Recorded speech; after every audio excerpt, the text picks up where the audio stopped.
Tonight, I'm joined by activist Jamira Burley and retired police captain Sonia Pruitt to share their take on what's going on in Minnesota. Jamira and Sonia, thank you so very much for joining me.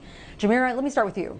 I've followed you for a while and resonate with a lot of your views on issues of social justice. I've got a few of your tweets I'd like you to expound on, starting with this one. Police are operating as intended. The system isn't broken, the country is. Please explain what you mean. Yeah, I think if we have it's easy to look at each of these incidents of police violence as silos, but really it's indicative of a broken system and a country that has never really valued Black life or Black bodies. And so oftentimes, Black folks have been criminalized from cradle to death. And even in death, our characters are being assassinated. And so I'm constantly battling conversations with folks to understand that there's only so much reform you can do to an institution that is actually operating as intended. Okay, perfect question for you then now in the lead up, Sonia. As a police officer, how would you respond to folks who say that no amount of training will prevent Black people from state-sponsored violence and death? Because here you have a 26-year veteran of the police force who was actually training officers at the time of Duante's death, confused her gun for a taser. Then there's Derek Chauvin, who's done the training, still dug his knee into George Floyd's neck, and failed to render aid. So what say you? What say I is, so now it's highlighted and people all over the world can see that you're right. There's some things that you cannot train out of a person. Racism, I think, is one of those things. But let's look at the hypocrisy. I call it the blue hypocrisy in these situations. For instance, and we can look at Officer or ex-officer Potter's actions in her case. It's okay for officers to be in fear. But when Black people say we're in fear or we give an indication that we're in fear, that's a problem.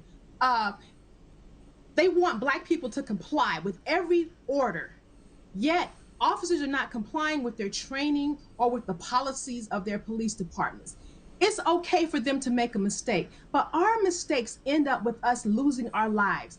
They get the benefit of the doubt, the blue benefit of the doubt. They get due process. But if we've lost our life, we never get an opportunity to have due process. And so what's really, really missing is our humanity is not being acknowledged, seen, and respected. You can't train that into people. It is the people that have been brought into police departments that are the issue. And they're talking about bad apples. I'm still waiting for someone to point out what the bad apples are, who they are, where they live, so that we can call police departments of those. That's not happening because it's not meant to happen. And you said something about police officers having due process. I call this that due process. There's a layer, an extra layer that of course isn't afforded to regular citizens. Jamira, here's another one of your tweets. Black people don't seek to be a victim. This country and its institutions have made it so. Explain. Yeah, I mean, at every single level, earlier I was talking to folks around the idea that at every single institution within this country, Black folks are oftentimes the victims of those institutions that all of us use our taxpayer to actually ensure are operating at full service. But they were never created for us and with us in mind. And so I think that's why one of the conversations around the police is indicative of the entire country, and that the conversation around race relations and reform has to be around a culture shift within this country where we finally value the contributions in the lives of Black people and not just what we can commodify as a country to increase our GDP. And so, it's disheartening when every single day you turn on the news and you see another Black person being manhandled and abused by police. And we are the ones that constantly have to pick up the trauma for our communities and rebuild as we lose loved ones every single day. So it's disheartening, but activists are standing up, standing out, speaking out, and holding institutions accountable like they've never done before. I've got a follow-up for you, Jamira. President Biden asked for peace and calm right after Duante was killed, and many are asking why we're always being asked to be peaceful and calm when officers are killing Black folks with impunity over and over again. So tell me what you thought of his comments. Well, first, I think his comments is touch with the reality of the situation. We've seen constant examples of where protesters are being very peaceful. I mean, just this past summer, I was in New York and I attended many of the protests for George Floyd and Breonna Taylor. And there was a number of instances where police were antagonizing protesters, who were physically creating altercations with protesters. And I always find it interesting when a country that has always shown violence to the oppressed group then ask us and expect us not to respond in kind. At some point, you can only oppress people for so long where they respond in violence, but I've never seen protesters show up to community gatherings asking for justice, seeking to create violence. If anything, they're responding to police who use violence against us. All right, Sonia, what are your thoughts about the arrest and charging of former officer Kim Potter for manslaughter? Folks are saying this isn't severe enough because they don't believe her explanation that she mistook her gun for a taser.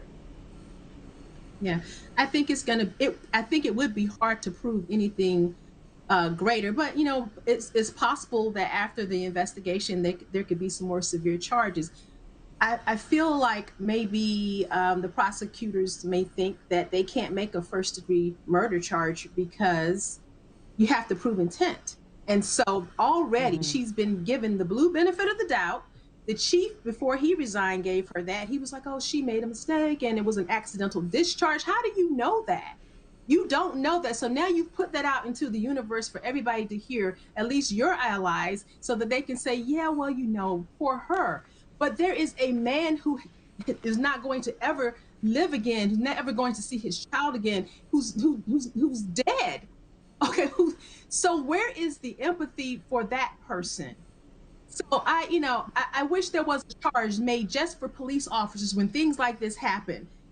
But right now, I guess we'll just have to work with what we've got. I'm disappointed too. Yeah. Disappointed why?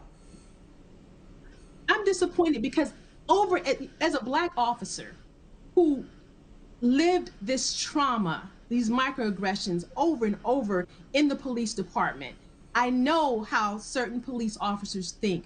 I see our people being murdered time after time after time for things that just regular old other folks get to do, like sell CDs and sell cigarettes and have minor traffic offenses. Yet it costs us our lives. And so it's very disappointing to me. At what point